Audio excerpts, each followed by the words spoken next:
Bienvenue dans Smart Bourse, votre émission quotidienne sur Bismart pour rester à l'écoute des marchés chaque jour du lundi au vendredi à 17h si vous nous suivez en direct sur Bismart TV, à retrouver en replay évidemment chaque soir sur bismart.fr ou encore en podcast sur l'ensemble de vos plateformes préférées. Au sommaire de cette édition ce soir, Air Liquide qui s'affiche taille patron en vedette du jour au sein du CAC 40 après la publication de ses résultats, particulièrement salués par le marché puisque le titre Air Liquide s'envole en cette fin de séance de 8% et permet au CAC 40 de surperformer largement les autres indices européens qui sont proches de l'équilibre quand le CAC 40 est en hausse de 0,4% en cette fin de journée et se permet même de franchir un nouveau record en franchissant cette fois la barre des 7800 points qui avait été brièvement touchée il y a quelques jours à peine. Vous aurez le résumé de cette séance et notamment des résultats d'entreprises publiés au cours des dernières heures avec Pauline Gratel dans un instant.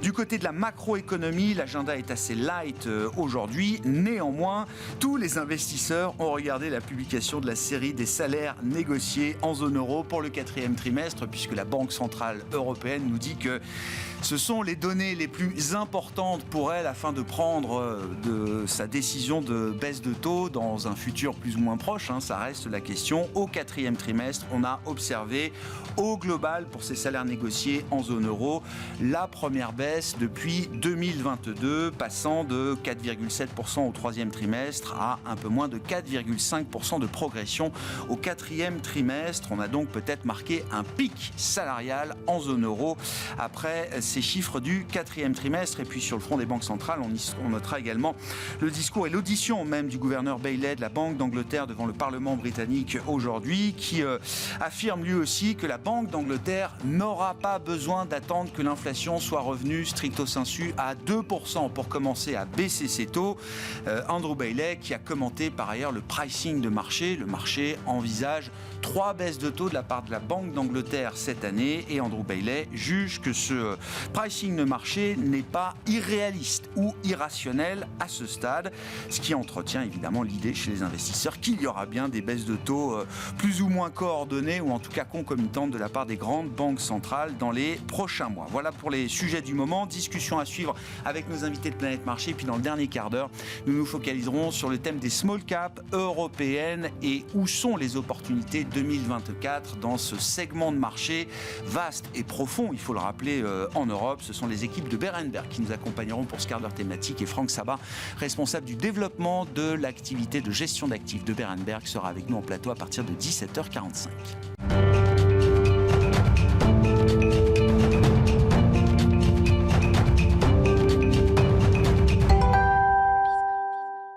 Les infos clés du jour sur les marchés chaque soir en ouverture de Smart Bourse, c'est Tendance mon ami et c'est avec Pauline Gratel.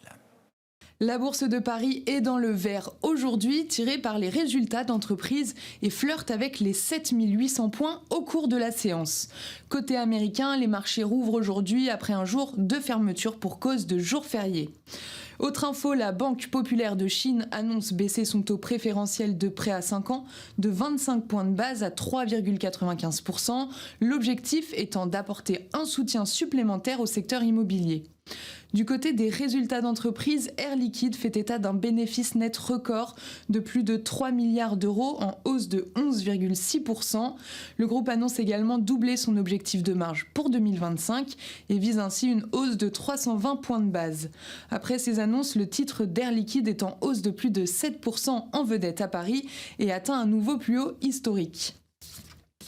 BIC est en tête du SBF 120 aujourd'hui après l'annonce d'une hausse de 14% de son résultat net à 226,5 millions d'euros. Tous les voyants sont au vert. Le chiffre d'affaires est ressorti en hausse de plus de 9%. Le résultat d'exploitation et la marge d'exploitation ajustée ont également progressé sur la période. BIC annonce une hausse du dividende et le versement d'un dividende extraordinaire. Ces résultats sont applaudis par les investisseurs. Le titre bondit de presque 10% au cours de la séance. Walmart publie un chiffre d'affaires dépassant les attentes en hausse de 5,7% à 173 milliards de dollars et annonce relever ses prévisions pour l'exercice 2025. Le groupe annonce par ailleurs le rachat de Vizio, un fabricant de téléviseurs, pour 2,3 milliards de dollars. Les titres de Walmart et Vizio ouvrent en hausse à Wall Street. À Londres, la banque Barclays annonce un plan de restructuration et un rachat d'actions massif afin de relancer le cours de l'action. Le bénéfice annuel de Barclays est en recul de 6% au titre de l'exercice 2023, en ligne avec les attentes. Dans le même temps, Barclays annonce un plan de retour aux actionnaires de 10 milliards de livres sterling pour les 3 prochaines années. À la suite de ces annonces, le titre est en hausse de plus de 7% au cours de la séance. Dans les fortes baisses du jour, on note celle de Forvia, après avoir présenté hier un plan sur 5 ans pour redresser sa rentabilité, qui se traduit par la suppression de 10 000 postes. Le groupe continue sa sortie de route et plonge de plus de 12% au cours de la séance. Dans son sillage, Renault finit lanterne rouge du CAC aujourd'hui et cède plus de 3%. Malgré un calendrier macroéconomique plutôt léger cette semaine, les investisseurs ont pris connaissance de l'indicateur des salaires négociés en zone euro qui augmente de 4,5% au quatrième trimestre. C'est 0,2 points de moins qu'au trimestre précédent. Demain, les investisseurs arbitreront les résultats de Carrefour publiés après la clôture. Ils prendront connaissance de ceux de Nvidia, le dernier des 7 magnifiques à se prêter à l'exercice de la publication. Tendance, mon ami, chaque soir en ouverture de Smart Bourse avec Pauline Gratel qui nous accompagne sur Bismart.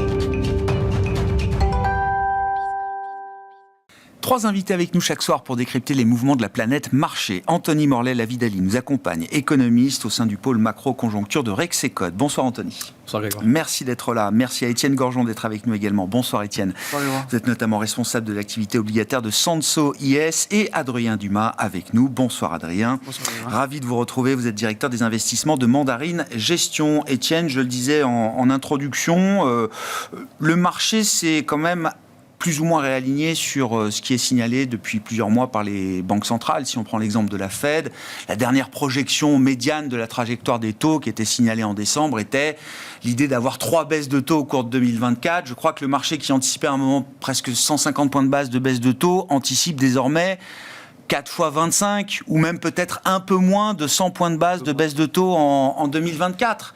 Tout ça s'est fait de manière assez douce, en tout cas pour les actifs risqués, qui, je veux dire, n'ont pas perdu leur momentum quand on regarde les indices actions qui sont au sommet. Ouais, intéressant. Je trouve que c'est un boulot admirable. Pas d'autres mots. En ce moment, les banques centrales sont vraiment en forme. Il y a ceux qui commencent avec les fuites, et puis ensuite il y a le discours des principaux, dont les deux référents de la Banque centrale européenne et de la Réserve fédérale, et ça marche super bien. C'est vrai que en début d'année, on avait plus de 150 points de base de baisse de taux, et ça commençait dès mars. Et désormais, c'est à peu près recalé. Alors, on est un peu en dessous de 100 aux États-Unis pour le mois de juin, et on est légèrement au-dessus de 100 en Europe pour le mois de juin également. Ouais. Donc, le job est fait, et c'est parfait. Et d'ailleurs, c'est intéressant parce que les taux sont remontés, évidemment, pour se recaler. Bien sûr. Et désormais, on est sur un point d'équilibre où on vivote autour de 2,80 sur le 2 ans allemand et 4,60 sur le 2 ans américain. Et puis, ça évolue autour. Donc, pour l'instant, job parfait. Donc, la suite, ça va dépendre des données macro. On aurait pu craindre que ce repricing ait un impact sur les actifs risqués. Non seulement il n'a pas eu d'impact, mais les actifs risqués ont gardé un momentum intact qui est la hausse. Pour l'instant, le marché regarde vraiment ce qui peut absorber comme données, c'est-à-dire le fait que la croissance, notamment américaine, est bonne, voire même très bonne. Encore une fois, 3,3 au T4, on a un acquis de croissance d'autour de 1,5. Mais avant, on se disait trop bonne, c'est trop fort. Mais là, il y a plus, je trouve, ce réflexe-là. Il y a une question, moi, que je trouve assez intéressante dans le débat, c'est que dans le marché achète cette désinflation et une croissance toujours plutôt robuste. Il y a un scénario qu'on écarte, c'est le scénario de l'accélération. Et quand on regarde le comportement des actifs risqués, en tout cas aux États-Unis, on est un peu dans cette phase d'accélération. C'est-à-dire les taux remontent, le crédit performe plutôt pas trop mal, les actions performent mieux, c'est-à-dire les actions surperforment quasiment tout le reste. Et ça, c'est typique d'un environnement type accélération à la 96, 2006, etc. Et donc, il y a un scénario pour l'instant qui est vraiment pas central, mais moi, je ne mettrai pas de côté. C'est le scénario donc de no landing ou d'endless landing. Ouais. Moi, je dis c'est l'atterrissage interminable parce que je considère encore qu'il y aura peut-être un atterrissage, mais comme vous le disiez déjà la dernière fois qu'on s'est parlé, Étienne, il y a une probabilité non nulle qu'effectivement, il n'y ait peut-être pas d'atterrissage du tout. Et donc, pour l'instant, le marché se focalise pas trop sur cette thématique-là, même si je pense qu'il s'y intéresse pas assez, au passage. Ouais. La probabilité me semble trop basse. Et donc, pour l'instant, si on regarde factuellement les choses, la croissance américaine est là. Les chiffres de l'inflation, ok, ils ont été légèrement décevants aux États-Unis récemment, mais pas assez pour imaginer un remettre en cause. Tendance, remettre en cause. Les résultats étaient corrects, en tout cas sur les principales sociétés qui font les capis boursières. Et donc... Et puis, vous avez de la liquidité. Il ne faut pas oublier que le pivot, c'est quand même un peu plus d'enthousiasme sur les marchés. La liquidité apportée par la Réserve fédérale, c'est des choses qu'on mesure, nous, très précisément chez Senso Longchamp. On s'aperçoit qu'elle est quand même up de 300 milliards sur les 6 derniers mois. Donc, il y a des raisons qui peuvent expliquer cet optimisme pour le moment. Good news is good news, du coup, Adrien. C'est un Goldilocks un peu différent de la fin d'année. Alors effectivement, la fin d'année, c'était quand même la perspective de baisse de taux assez rapide d'ailleurs, et des marchés obligataires qui montaient fortement sur cette idée-là, qui poussaient les valorisations et les marchés actions à la hausse. Là, les marchés actions n'ont plus besoin, j'allais dire, du moteur obligataire pour continuer de performer. Non, parce qu'effectivement, les indicateurs économiques, notamment aux États-Unis, ont tendance à continuer effectivement à surprendre positivement. Et dans certains secteurs qui étaient un peu early indicators, quand ça allait un petit peu moins bien, on va dire, il y a 12 et 18 mois, qui commencent à se retourner positivement. Le marché du résidentiel aux États-Unis, par exemple, retrouve depuis 4, 5, 6 mois une réaccélération qu'on n'imaginait pas, avec des conséquences sur les niveaux d'investissement, avec des conséquences dans pas mal d'industries. Les effets du plan général Biden, IRA, Build Back Better, continuent à porter leurs fruits. La vague de reshoring, de relocalisation des industries sur le sol américain, elle aussi continue à donner des effets positifs. Donc voilà, en écoutant simplement les publications des entreprises américaines là, sur le premier trimestre, tout va bien. Elles investissent, elles ont même commencé à réaugmenter leur rythme de retour aux actionnaires. Donc c'est pas un sacrifice vis-à-vis de l'investissement. Elles ont les capacités à faire les deux. Et avec des marges qui sont extrêmement bien tenues aussi, qui était une des questions il y a 6-8 mois sur une fois qu'on aura passé le pic d'inflation, est-ce que le pricing power va tenir ? Pour l'instant, tout ça est au vert. Donc oui, ça plaide pour, en tout cas sur le sol américain, pour des bonnes surprises économiques et effectivement une probabilité de réaccélération qu'il faut peut-être pas trop... Et si on prolonge un peu cette probabilité de réaccélération de no landing, comme vous dites, ça implique que le marché acceptera aussi qu'il y ait peut-être des baisses de taux encore plus tardives que le mois de juin, et encore moins que ce qui est prévu aujourd'hui. Oui. Ou pas de baisse.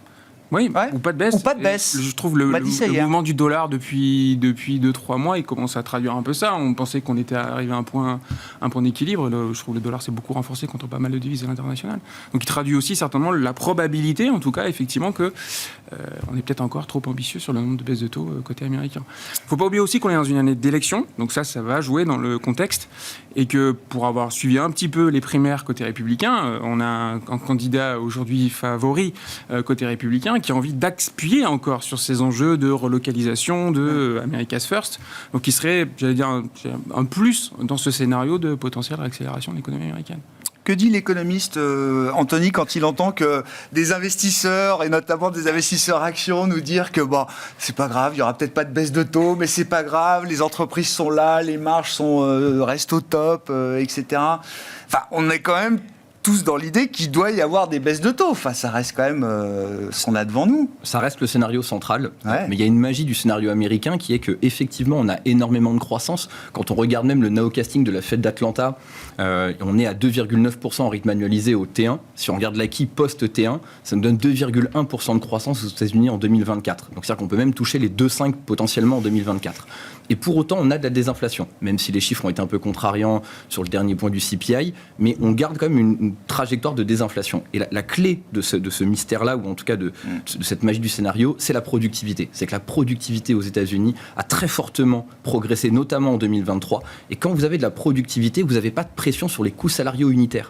Quand vous regardez les CSU aux États-Unis, entre le T1 2023 et le T4 2023, ils n'ont quasiment pas bougé. Donc en fait, vous pouvez avoir de la croissance qui ne met pas de pression, où il n'y a pas de tensions inflationnistes qui sont générées par cette croissance-là.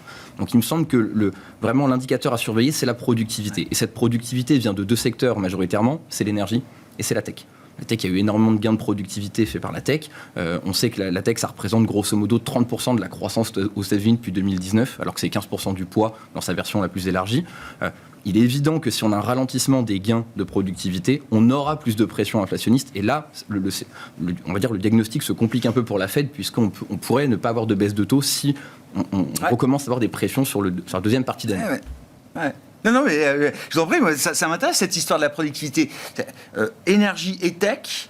Et ça reste une spécificité. Oui, mais ça veut dire que cette histoire de gain de productivité post-Covid, ça reste une histoire seulement et purement américaine aujourd'hui. Mais ça reste très sectoriel. Donc effectivement, si en Europe, on ne voit pas du tout ces gains de productivité, c'est parce que malheureusement, on n'est pas spécialisé sur les bons secteurs. En tout cas, notre secteur de la tech est beaucoup plus petit en Europe et moins spécialisé également que le peut l'être, notamment sur l'intelligence artificielle, la tech américaine.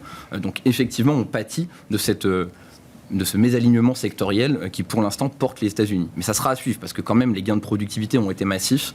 On peut s'attendre à un ralentissement. Ouais, je comprends. Et donc, dans ce cadre-là, une croissance aussi soutenue n'est peut-être pas tenable d'un point de vue de l'inflation. Enfin, ça peut régénérer des pressions inflationnistes, où là, la Fed fera face à un dilemme, de nouveau resserrer la politique monétaire, ou en tout cas maintenir des taux plus élevés qu'elle ne l'anticipait, et donc peut-être un peu moins de baisse. Ça sera vraiment à suivre. Mais si la productivité reste aussi dynamique, on peut avoir un scénario où il y a des baisses de taux conformes à ce qu'attend le marché, et une croissance toujours au rendez-vous. Bon, c'est le scénario magique. Il y a la manière macro de regarder la productivité, il y a la manière micro et sectorielle aussi. Et je trouve que le lien entre tech américaine et productivité est très intéressant, Adrien. Je pense notamment à Meta qui annonçait que 2023 était l'année de l'efficience, de l'efficacité. C'est ça, the year of efficiency. Et je veux dire, le pari a été pleinement rempli. C'était un premier test pour ces grandes valeurs technologiques qui sont encore jeunes. Meta ne doit pas avoir 20 ans, je crois, d'existence, qui avaient quand même comme défi de se restructurer, de se transformer, de gagner en efficacité pour la première fois de leur histoire. Ces boîtes-là ont réussi à le faire. Oui, elles ont digéré plusieurs choses. Elles ont digéré de grosses phases de croissance, de grosses phases d'acquisition aussi, parce qu'elles ont mis quand même pas mal d'argent sur la table pour faire des acquisitions à gauche à droite. Et puis, une révolution technologique sous-jacente qui les a aidés aussi à accélérer. Donc, vous souvenez-vous, il y a 6 mois, on voyait que des grandes annonces de Amazon, Facebook qui licenciaient avec des chiffres assez importants. Bien sûr, on faisait les comptes boîte par boîte et ça continue. Il y en a encore qui n'ont pas fini de tailler dans le gras, pardonnez-moi l'expression. Mais... Et effectivement, tout ça continue à porter ses fruits avec des surprises, notamment lors de la publication du premier trimestre, sur toutes ces entreprises, sur les marges qui ont été extrêmement bonnes. Ouais. Donc oui, il y a cette notion de productivité, mais moi je trouve que ça a tendance à déborder même du secteur de la technologie. Il y a d'autres sous-jacents qui commencent à retrouver effectivement des trajectoires un peu plus appréciables. La démographie continue d'être très positive aux États-Unis, c'est pas neutre. Évidemment, c'est un moteur sous-jacent. L'immigration joue son rôle de ce point de vue-là ? Complètement, ça continue. Donc avec un impact, j'ai dit tout à l'heure, sur l'immobilier résidentiel qui n'est pas neutre. Et puis, la vraie surprise quand même, on pouvait le regarder, mais la hausse des taux, pour l'instant, effectivement, elle n'a pas eu de vrais impacts sur la volonté d'investir des entreprises. Alors, sur les plus petites tailles de capi, c'est un petit peu plus visible, parce qu'elles avaient des niveaux de financement à moyen long terme peut-être un peu moins étalés, mais dans les grandes capitalisations, elles avaient bien équilibré jusqu'à 2030. Elles ont profité à chaque fois des petits blips pour se refinancer, et pour l'instant, il n'y a pas de... Ça n'a pas eu comme conséquence directe en fait de ralentir l'offre, ce qui était quand même l'objectif de toutes ces hausses de taux. Pour l'instant, ça on l'a pas vu. On m'a même dit que le mur de la dette avait été reporté. Maintenant, c'est 2026, c'est ça Ouais, mais Étienne. Même c'est en train d'aller. Janvier a été très dynamique sur le primaire, c'est-à-dire que même si on se refinance à des taux qui sont plus les mêmes qu'il y a quelques années à peine, beaucoup d'émetteurs y ont vu quand même une fenêtre de tir intéressante pour se refinancer. C'est principalement l'investment grade aux États-Unis et en Europe, donc des deux côtés de l'Atlantique. Après, ce que je peux observer, c'est que depuis le début de l'année, donc c'est des gros montants, mais on n'est pas tellement au-delà des 2-3 dernières années, qui sont des grosses années d'émissions au passage. Donc ouais, il y a des gros volumes, mais qui sont en ligne avec les 2-3 dernières années qui étaient des bonnes années. Et effectivement, principalement sur l'investment grade, pour le moment, les entreprises en profitent au cas où, pour repousser les échéances et gagner en flexibilité. C'est assez clair. Et c'est des coûts financiers qu'elles sont tout à fait capables de supporter aujourd'hui. Enfin, je veux dire, avec les efforts, les gains dont on a parlé, il n'y a pas de problème à se refinancer au coût actuel pour ces entreprises. Non, alors après, ce qu'on voit, c'est qu'il y a quand même une certaine détérioration, mais qui est plutôt à la marge. Il y a quand même plusieurs choses qui sont intéressantes à englober. Si je prends très top-down, et je serais ravi d'être challengé par par mes collègues de plateau. L'optimisme sur les profits, oui, mais je trouve qu'il est quand même très concentré. Ce qui n'est pas obligatoirement un problème, mais il est quand même très concentré. C'est-à-dire que vous prenez les 6 magnifiques hors Tesla, donc vous êtes à 54% de croissance des profits au T4, et vous avez 494 boîtes qui sont plutôt à moins 10% de profit. Donc si vous regardez les choses, et ça se retrouve sur le niveau de défaillance des petites boîtes aux États-Unis, également des taux de défaut. Les taux de défaut, pour les matheux, la dérivée seconde, donc l'accélération est super forte. 4,1 en septembre, 4,9 en décembre, et là on a 5,8. D'accord. Donc les boîtes qui le peuvent, elles le font, et elles le font parce qu'elles le peuvent. Et c'est plutôt une bonne idée, ça leur permet de garder de la flexibilité. Après, il y a quand même un paquet de sociétés qui sont probablement beaucoup plus dépendantes d'ailleurs du marché bancaire, qui est plus compliqué aux États-Unis, pour les raisons qu'on connaît, et qui, elles, ont des difficultés à étendre ces maturités, à se refinancer, et ça se voit dans les taux de défaut. Les taux de défaut, au passage, sont assez visibles des deux côtés de l'Atlantique, également. Donc, ça ne remet pas en cause l'optimisme sur les marchés. Non, on voit bien ce marché à deux vitesses. Voilà, exactement. Ah ouais. Mais on sent que l'économie réelle, ou en tout cas des boîtes qui sont proches qui sont au niveau du pouls de l'économie, c'est pas si évident que ça, en fait. Comment vous regardez le policy mix aujourd'hui, et notamment les développements qu'on voit venir en zone euro, par exemple, Anthony? Alors, l'exemple du moment, c'est l'ajustement de l'objectif de croissance en France avec, effectivement, la conséquence budgétaire que ça implique, 10 milliards d'économies immédiates, nous dit Bruno Le Maire. Mais bon, on a vu d'autres pays aussi qui révisaient un peu à la baisse leurs objectifs de croissance, et il y aura aussi des mesures d'économie, sans doute, en phase de ces révisions, quand les États-Unis, eux, pour l'instant, on ne touche à rien. Enfin, je veux dire, on n'a pas baissé les taux, la politique budgétaire reste débridée. Est-ce qu'en Europe, on est prêt à refaire certaines des erreurs du passé? Est-ce qu'il faut le voir comme ça?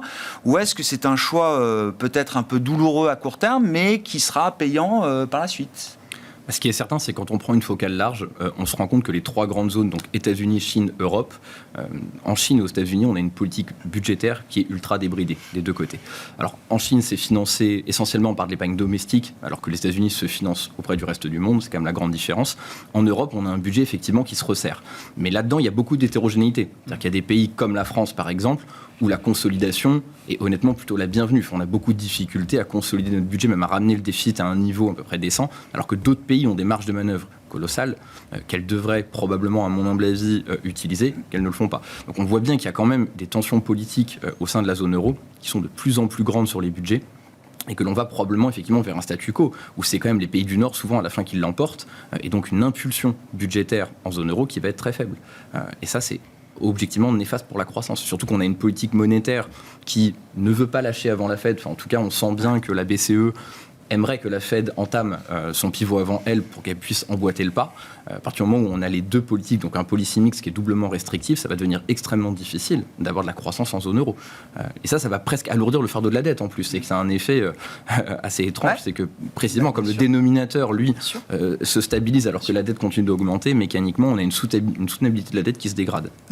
Bon, on a eu une expérience, un stress test grandeur nature, je crois, il y a une dizaine d'années en zone euro de ce point de vue-là, Anthony. Complètement. Oui. Et on voit que, typiquement, en Allemagne, quand on enlève le bonus écologique, en tout cas de subvention pour permettre d'acquérir des véhicules électriques, on voit bien qu'on est prêt à aller très très loin dans les pays du Nord pour tenir, en tout cas le budget, se serrer la ceinture. Donc, ce qu'on ne fait pas du tout typiquement en France où notre déficit est le plus élevé de la zone euro. Comment on réfléchit à ce que pourrait faire la BCE dans le cas d'un no-lending américain, par exemple? Enfin, je veux dire, si juin, c'est à minima pour une baisse de taux aux États-Unis, et pourquoi pas, je sais pas, septembre, la réunion suivante, qu'est-ce qui se passe pour la Banque Centrale Européenne, Anthony?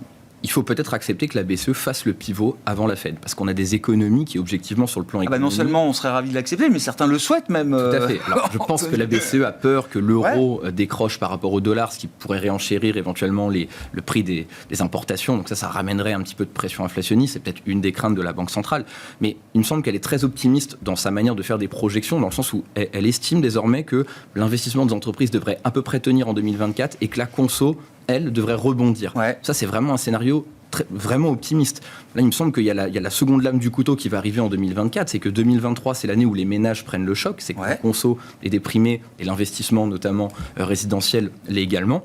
2024, c'est les entreprises, c'est l'environnement des entreprises avec des niveaux de financement, enfin des coûts de financement très élevés qui pèsent désormais sur l'investissement et même un environnement de demande qui est beaucoup plus faible désormais en zone euro qu'il ne l'était sur les années précédentes. Donc c'est l'investissement des entreprises qui va commencer sérieusement à pâtir. On l'a vu en France au dernier trimestre, c'est déjà le cas en Allemagne, ça peut contaminer l'ensemble de la zone euro. Et ça a des conséquences de long terme. Il y a quelque chose d'endogène qui se met en place de ce point de vue-là. Complètement. Quand on parle de divergence États-Unis-Europe, il est évident que l'investissement, c'est la préparation des capacités productives futures. Donc moins investir, c'est se donner moins le potentiel de rattraper cet écart ou en tout cas de croître à l'avenir. Donc ça a des conséquences vraiment très lourdes sur du long terme. Étienne ? Sur le policy mix, moi ce que je trouve intéressant, c'est que quand je lis la presse, j'écoute les politiques, c'est du déficit sur du déficit et toujours du déficit. C'est-à-dire qu'aux États-Unis, on est toujours entre 6 et 7% de déficit. En France, parfois, Bruno Le Maire, le ministre de l'économie, nous parle des agences de rating. Moi, j'ai presque envie de dire, de manière assez presque caricaturale, on s'en moque. C'est un jour, s'ils font pas quelque chose, le marché obligataire, donc on appelle ça le bond vigilance, le justicier obligataire, dira stop, et il se passera ce qui s'est passé au Royaume-Uni en septembre 2022. Boum, ça fait dégager un gouvernement.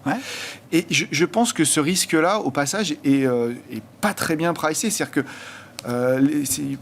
et encore, tout le monde y va tout le monde y va de sa petite note de frais, on va l'appeler comme ça. Mais la dernière, c'était, je crois que c'est la première ministre d'Estonie qui disait il faut un budget pour l'armée bien plus gros.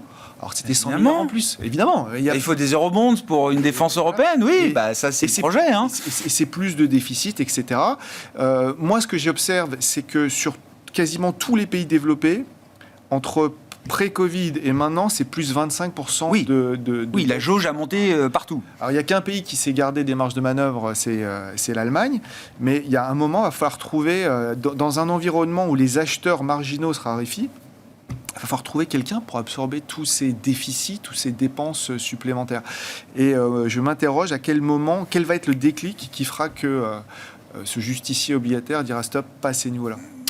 Bon. Pour l'instant, ça se passe bien. Je ne crois pas qu'il y ait de problème d'émissions en Europe, sur du souverain notamment. On regarde beaucoup les émissions souveraines aux États-Unis. Je crois qu'il y a eu des émissions qui sont moins bien passées que d'autres, mais au final, ça passe. Il y a des adjudications qui se passent plus ou moins bien, mais ça reste dans un cadre totalement normé. Et ce stress-là n'est pas là. Le seul point que je ferais, c'est que ce stress-là, il est très dur à anticiper. Comme on l'a vu avec Liz-Truss, c'est qu'une nouvelle, et d'un seul coup, le marché part totalement de l'autre côté, et là, et se ferme. Oui, complètement. D'ailleurs, octobre 2022. Sur la détention de dette américaine, précisément, on voit bien que le Japon se désengage de plus en plus de la dette américaine. Les Chinois, quand bien même on tient compte des agences, notamment qui sont en Europe, type Euroclear, par laquelle ils détiennent la dette américaine, se désengagent également tendanciellement. Il va y avoir un sujet pour les Américains de qui achète la dette américaine. Pour l'instant, c'est l'Europe qui a notamment pris le relais, le Royaume-Uni et la zone euro, mais le sujet va se poser sur la table. L'acheteur marginal, il faudra le trouver. Pour l'instant, c'est les Américains eux-mêmes qui... des bills, du monétaire, ça part comme des petits pains. On le voit dans les fonds monétaires qui ont pris pas mal d'ampleur, mais c'est vrai que ça sera probablement un sujet à un moment ou un autre. Parlons d'IA et donc de Nvidia, Adrien. Donc c'est demain soir. Non, oui, parce qu'il faut avancer.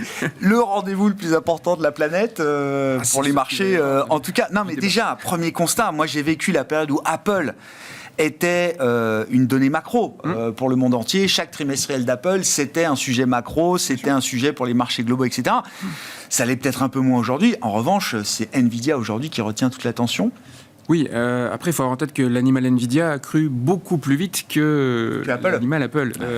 Si on se replace il y a 1 an et demi, on avait des estimations de l'ordre de $4 d'EPS attendus pour Nvidia en 2024. Là, les attentes, elles sont à 12,5. C'est ça. Okay. Et entre-temps, on est passé d'une estimation de 4 milliards de free cash flow à 25 milliards de free cash flow. Donc, les données ont quand même vraiment changé. Le multiple est le même. Ça vaut toujours 28 fois le PE. Voilà, la question, c'est combien d'années on va pouvoir continuer à tracer cette croissance. Mais oui, ça concentre effectivement beaucoup d'enjeux.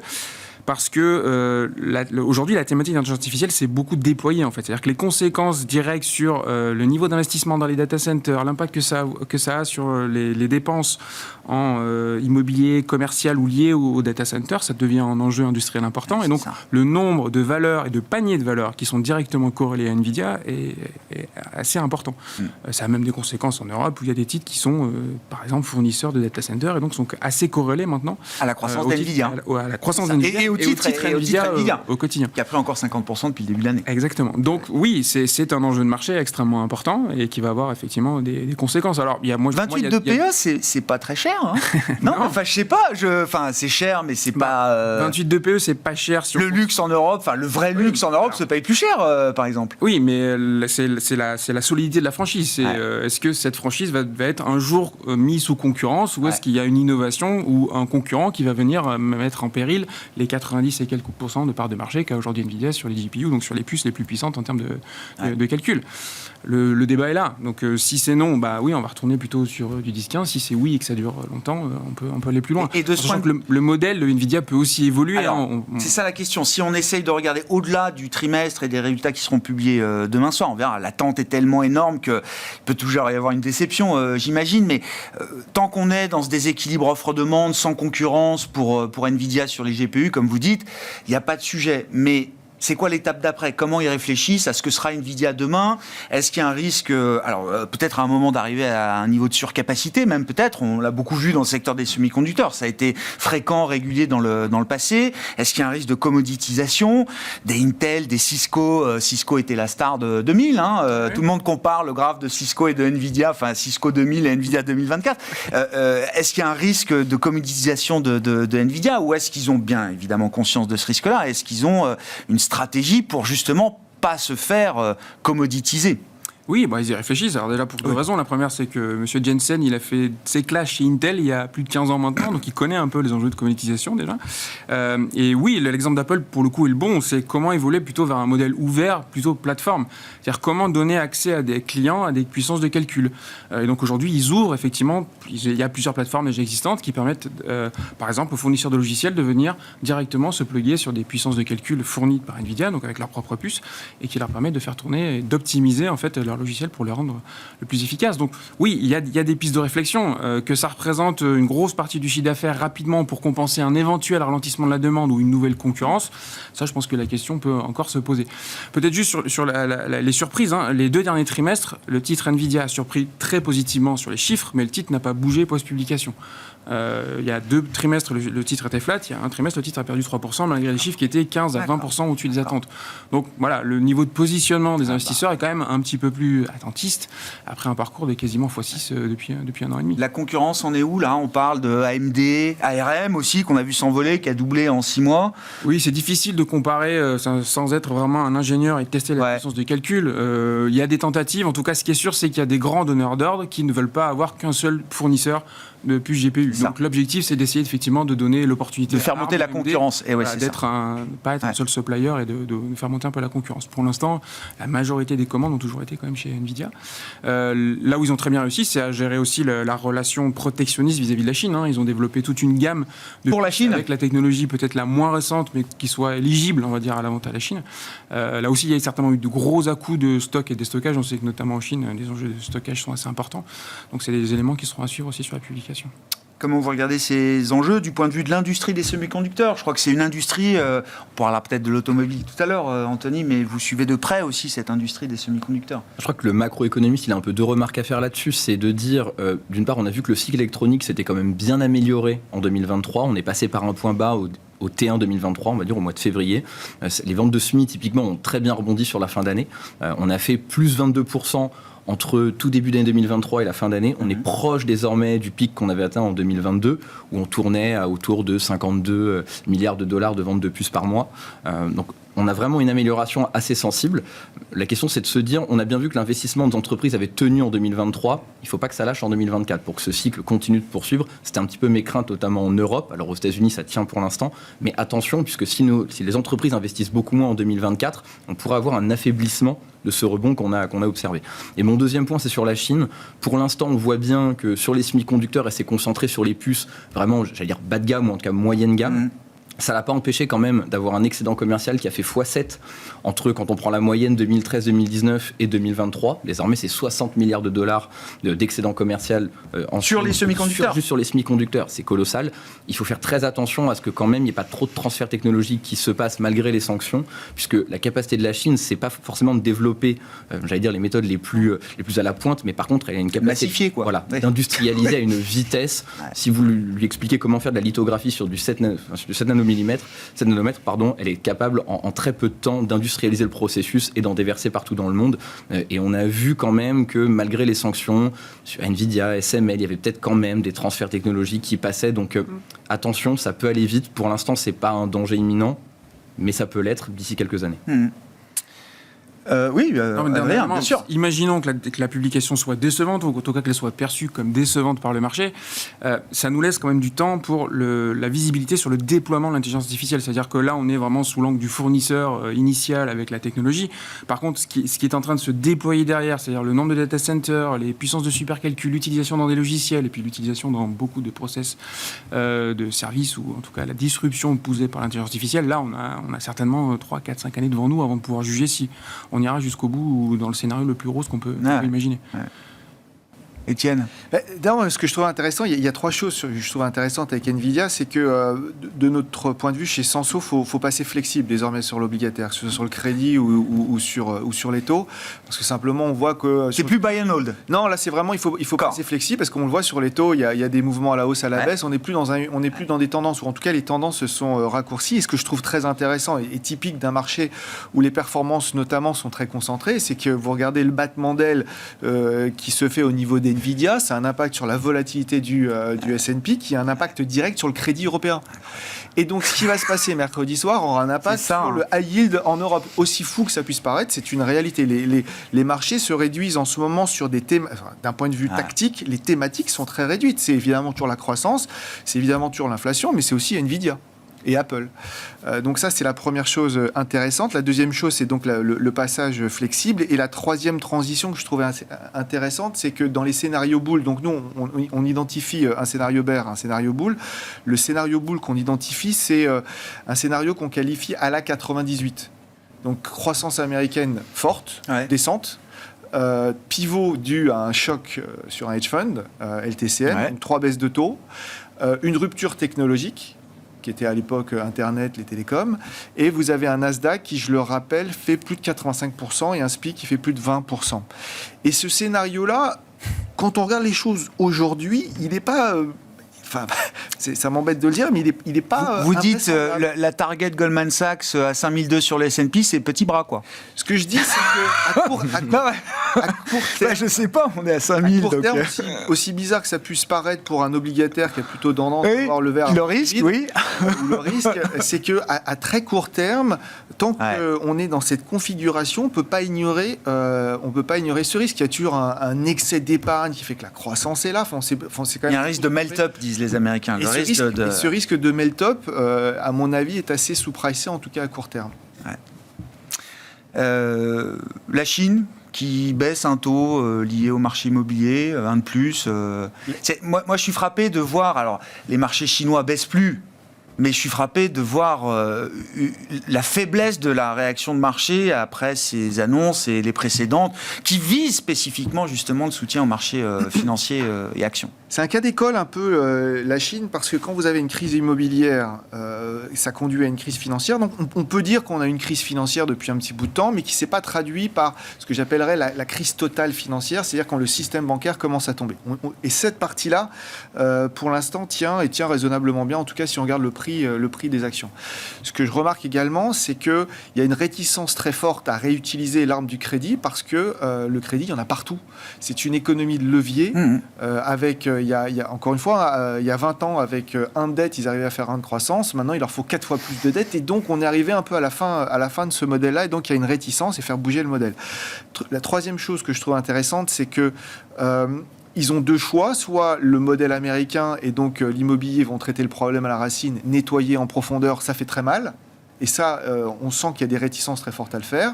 On sent également qu'ils ne sont pas totalement fans du système japonais, c'est-à-dire qu'ils essayent quand même de traiter et pas de laisser les choses traîner. Donc ils sont un peu entre les deux. C'est pour ça que j'appellerais ça un petit peu un cas d'école. Et leur résultat est probablement, moi, ce que je regarde, c'est les investissements étrangers en Chine. Le chiffre est spectaculaire. Ah, mais l'effondrement est spectaculaire. 33 milliards. C'est-à-dire que 10 fois moins qu'il y a 2 ans. Personne s'intéresse à la Chine. Je pense que le résultat de tout ça, c'est vraiment ça.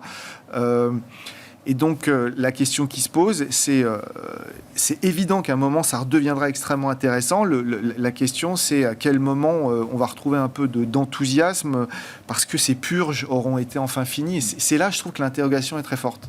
Qu'est-ce que ça nous raconte, cet effondrement des investissements directs étrangers en Chine ? 2021, record à quasiment 350 milliards de dollars, net, bien sûr. On est tombé à quasi zéro 2 ans après, Anthony. Il s'est passé un tournant quand même entre 2022 et 2023, c'est que le politique a amplifié grandement sa mainmise quand même sur l'ensemble de la finance. Et juste un chiffre qui est terrifiant, qui explique à mon sens le désintérêt des investisseurs.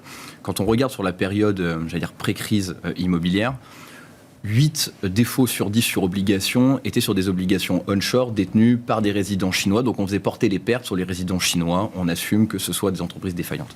En 2023, c'est 9 sur 10 qui sont portés par des prêteurs étrangers. Ouais. Comment voulez-vous donner confiance à des investisseurs quand toutes les paumes, vous les faites porter par des investisseurs étrangers qui viennent investir dans votre pays ? Et ça, il n'y a que la Chine avec un modèle quand même relativement autoritaire qui peut décider d'une telle... Qui prend la paume ? C'est ça. En un an, ils ont décidé de sauvegarder leur système financier. Parce que, comme vous le disiez, c'est que le point central en Chine, c'est de préserver les banques. C'est la chose à ne surtout pas déstabiliser compte tenu de leur poids, du côté systémique. L'exemple japonais a marqué les esprits de ce point de vue-là. Complètement. Et il faut reconnaître que les Chinois sont extrêmement forts pour nettoyer proprement les bilans, en tout cas les enlever des crédits les moins performants. On recommence à voir quelque chose qu'on n'avait pas vu depuis 2008. C'est des structures de défaisance, les bad banks, qui commencent à nettoyer notamment les bilans des banques rurales pour enlever les crédits non performants, puisqu'on sait qu'il y en a 2 fois plus dans les banques rurales que ce qu'on observe dans les banques urbaines. Donc, petit à petit, on sent que la Chine essaie de restructurer un peu son système bancaire, en tout cas le nettoyer. Et il me semble qu'on va vers, une solution sur le long terme. C'est-à-dire que la crise immobilière, ça ne va pas être un nettoyage brutal, mais progressivement, elle va essayer d'aller un petit peu mieux, avec davantage de prêts, même si effectivement, on n'aura pas un boom comme on l'avait connu typiquement en 2015, quand il y a eu un ralentissement. Ça va être beaucoup plus progressif, mais de manière toujours à ce que la rentabilité des banques, elle, qui est déjà faible, ne soit pas trop faible au point de déstabiliser le système. C'est vraiment ça l'objectif numéro 1 du gouvernement en Chine. Ouais. Bon, que structurellement l'investisseur global international se sente moins bienvenu en Chine aujourd'hui, c'est une chose. Pour l'investisseur pragmatique quand même, notamment sur les marchés actions, qu'est-ce que vous dites aujourd'hui, Adrien ? Il y a quand même un sujet qui est le manque de secteurs innovants aujourd'hui. Il y a une grosse partie des secteurs qui ont été très performants à la fois post-Covid, mais même sur la crise précédente, où on voyait vraiment la Chine porter ou avec la capacité à faire émerger des leaders locaux qui avaient la possibilité de devenir des leaders mondiaux. Aujourd'hui, les politiques protectionnistes américaines et progressivement européennes commencent un peu à mettre à mal ce modèle.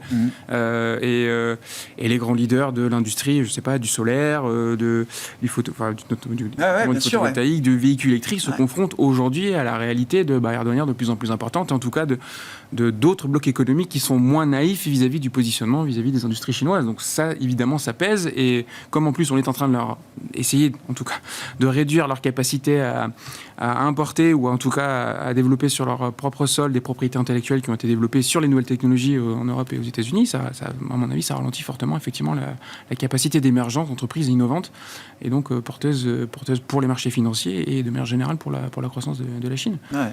Le Tencent des années 2020, on l'attend. Il y a eu BYD côté véhicule électrique, mais bon, qui finalement, en fait, pour l'instant, vend principalement en Chine et un petit peu en Asie du Sud-Est, mais n'a pas réussi pour l'instant en Europe. Là, ils viennent d'annoncer une capacité de production au Mexique. On ne sait pas vraiment s'ils vont aller essayer attaquer les US. Aller aux États-Unis. Je pense pas. Je pense que c'est plutôt pour le marché domestique mexicain. Ouais. Mais et sur l'Europe, vous croyez pas la déferlante ? Si, elle est déjà en cours. Ouais. Mais est-ce que ça sera avec une marge aussi importante que ça a été par le passé ? Je pense pas, parce qu'effectivement, on va contrôler beaucoup plus où sont fabriqués déjà ces modèles. Aussi, quoi. Voilà, ils sont obligés de les fabriquer en partie en Europe, donc ils ont moins d'avantages de coûts que ce qu'ils pourraient avoir s'ils les fabriquent localement. Il y a aussi moins de subventions, en tout cas, ils essaient de moins les cacher, puisqu'on sait qu'il y a des enquêtes pour vérifier que c'est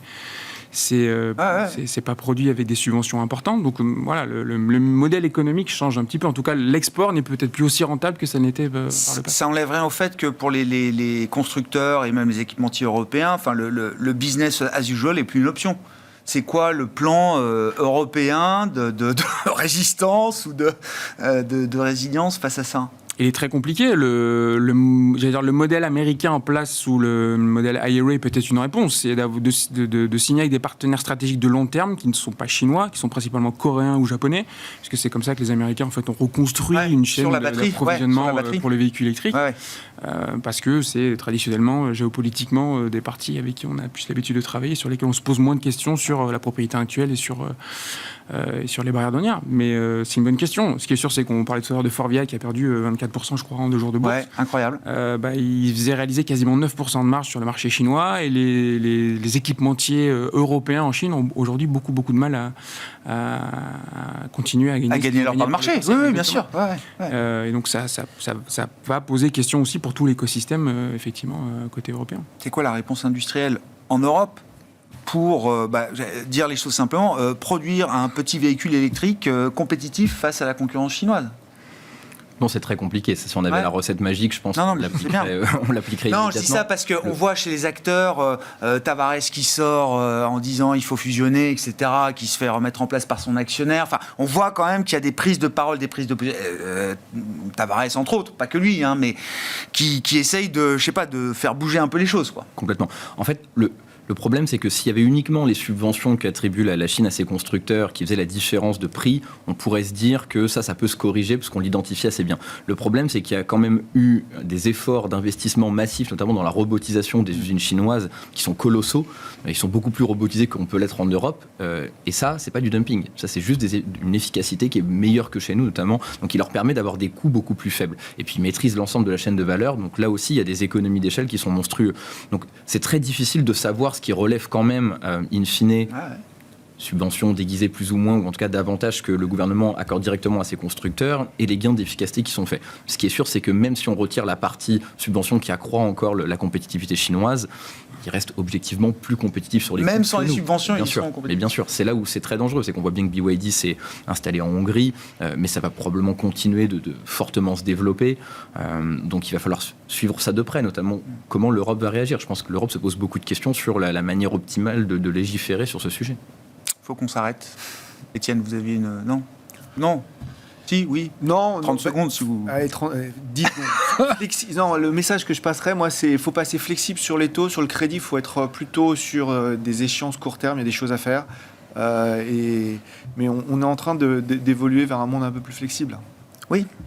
Voilà. Où la duration n'est pas forcément... Duration taux, je pense qu'il faut être un peu plus... vraiment, faut voir les choses de manière plus flexible. Sur le crédit, des horizons 2 ans, 2 ans et demi, on arrive encore à toucher des rendements qui sont attractifs. Merci beaucoup, messieurs. Merci d'avoir été avec nous pour ce tour d'horizon de la planète marché. Étienne Gorgeon, Sanso Yes, Adrien Dumas, Mandarine Gestion et Anthony Morlet-Lavidali, économiste chez Rexecode.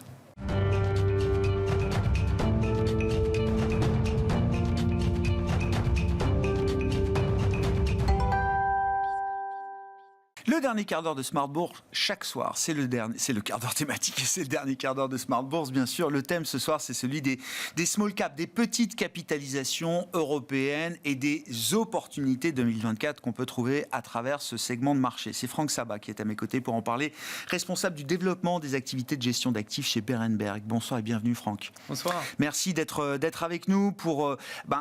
nous expliquer effectivement ce qui peut être ou ce que peuvent être des opportunités en 2024 dans ce segment des petites et moyennes capitalisations boursières au niveau européen. C'est ce que vous regardez comme univers, Franck, sachant, et c'est pas un secret de polichinelle, sachant que le sentiment a été très négatif jusqu'à présent vis-à-vis de cette classe d'actifs, si je la considère comme une classe d'actifs, j'allais dire peut-être jusqu'à la fin d'année 2023, où il s'est quand même passé des choses plus positives en termes de price action, de prix de marché notamment.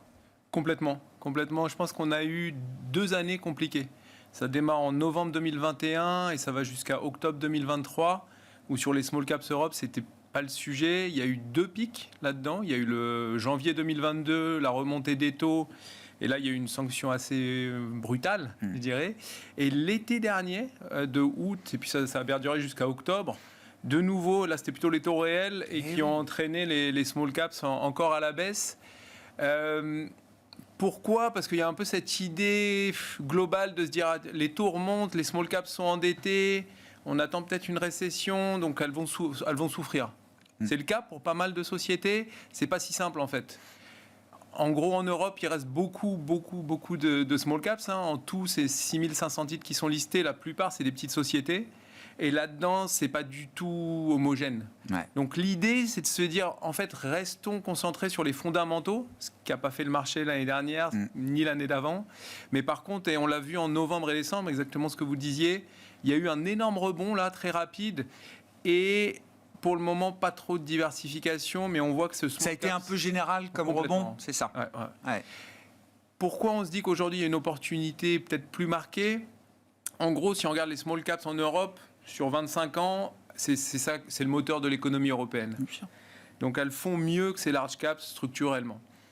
On a eu 2001, on a eu 2007-2008, 2022-2023 où elles ont souffert. Est-ce qu'elles peuvent souffrir encore ? Bien entendu, mais il y a quand même eu un gros de-rating, une grosse baisse de valorisation.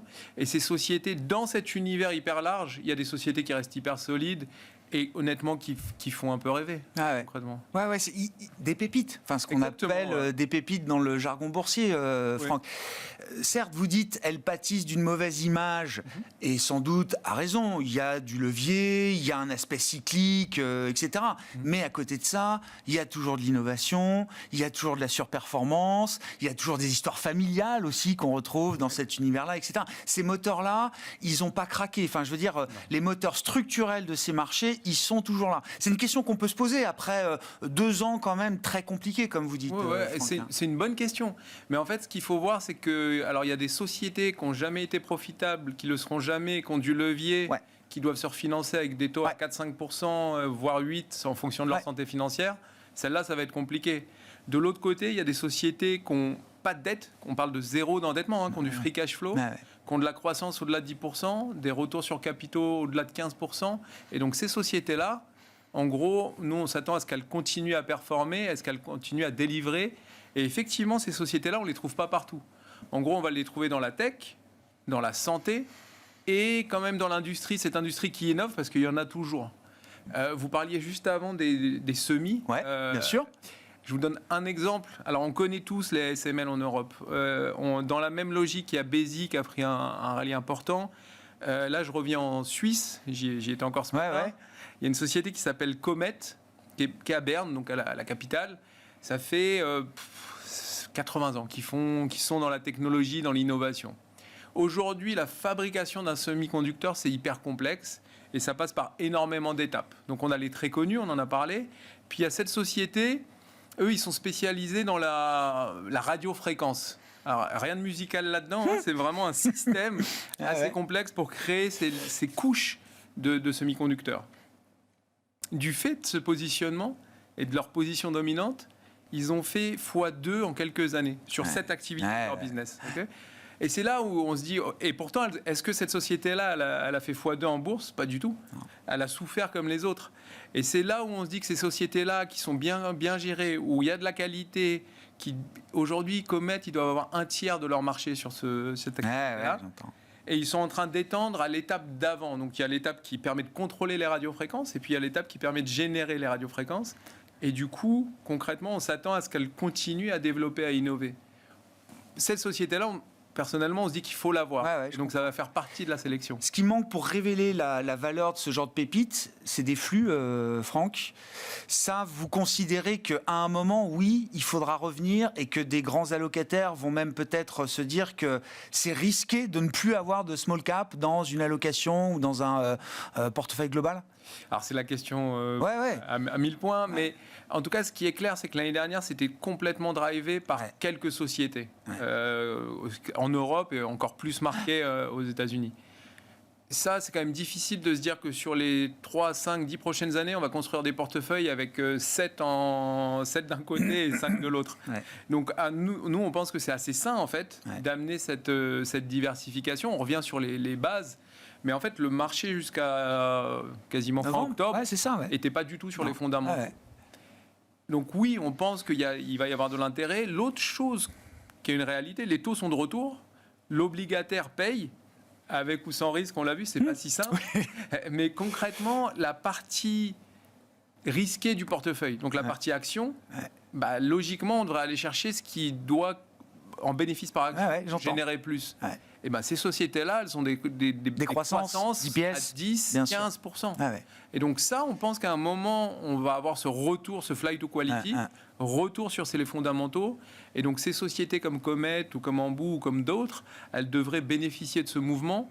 C'est quoi, c'est dès que les investisseurs globaux auront un peu plus de visibilité sur ce qui va se passer, sur la conjoncture, les baisses de taux, les banques centrales, etc. Là, ça réouvre la voie pour justement la diversification à travers d'autres actifs. Quoi. Le driver, c'est les taux. Ouais. Une fois qu'on aura un peu plus de lecture sur ces taux, et puis a priori tout le monde s'attend. Oui, une détente. Effectivement, ça rebaisse. Là, ces sociétés-là devraient un peu structurellement bénéficier de ce mouvement-là. On l'a vu novembre-décembre de l'année dernière, c'est des titres qui ont fait plus 25, plus 30 ou plus. Oui, le rallye small cap fin d'année, oui, a été puissant. On a vu des grosses variations. Exactement, mais on n'a pas eu encore la différence. La discrimination. Exactement. Les bons performeurs. Les bonnes valeurs. Exactement. Et l'ensemble du marché. Ouais. Et donc, c'est là où on se dit qu'il y a énormément de sociétés en Europe qui permettent de faire la différence. Mais il ne faut pas prendre le tout. Non, je comprends. C'est stock picking, sélection de valeurs. Et encore plus, j'ai envie de dire, dans un univers small et mid cap, effectivement, moins couvert d'ailleurs aujourd'hui par les analystes. Enfin, il y a tous ces phénomènes structurels aussi qui peuvent expliquer. Oui. Vous avez cité Comet en Suisse, et c'est bien, saluons l'industrie suisse. La Suisse est un grand pays industriel, il faut le rappeler, évidemment. C'est quoi une autre pépite pour vous aujourd'hui en Europe, en fait, Franck? On avait vu, sur les semis, on avait vu 2022 qui avait été compliqué jusqu'à début 2023. Et après, ça s'était plutôt bien reparti avec l'intelligence artificielle.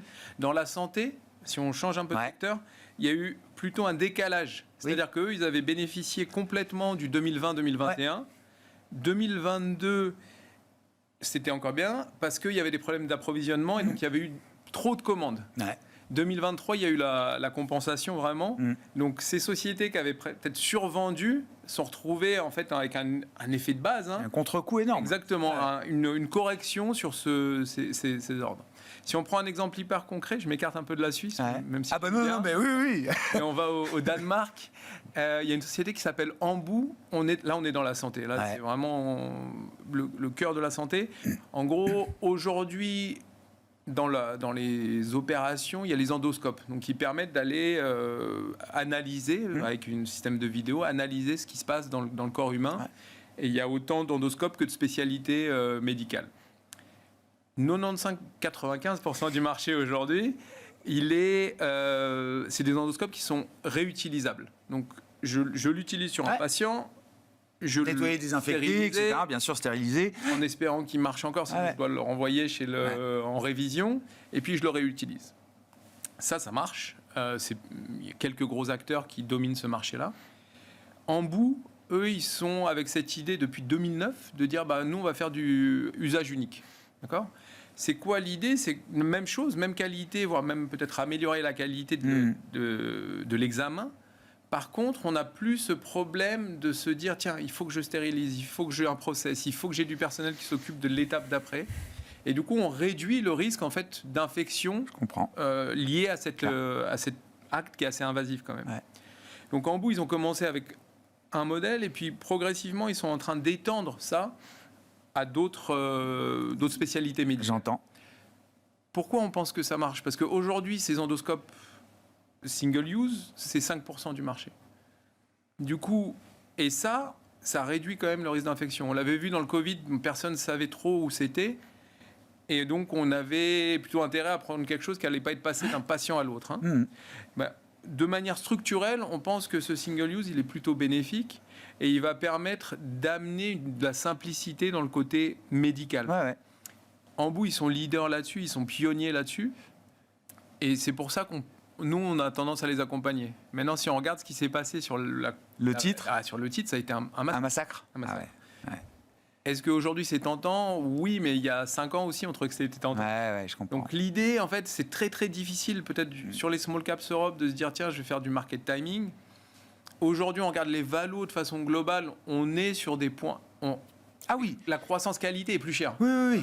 mais on reste sur des points bas sur Ouais. les 10 ans, que ce soit en relatif ou en absolu. Et concrètement, ces boîtes-là, que ce soit un Bamboo, un Comet ou 100 autres sociétés qu'on peut trouver, elles font la différence. Elles font la différence, elles sont leaders dans leur marché au niveau mondial.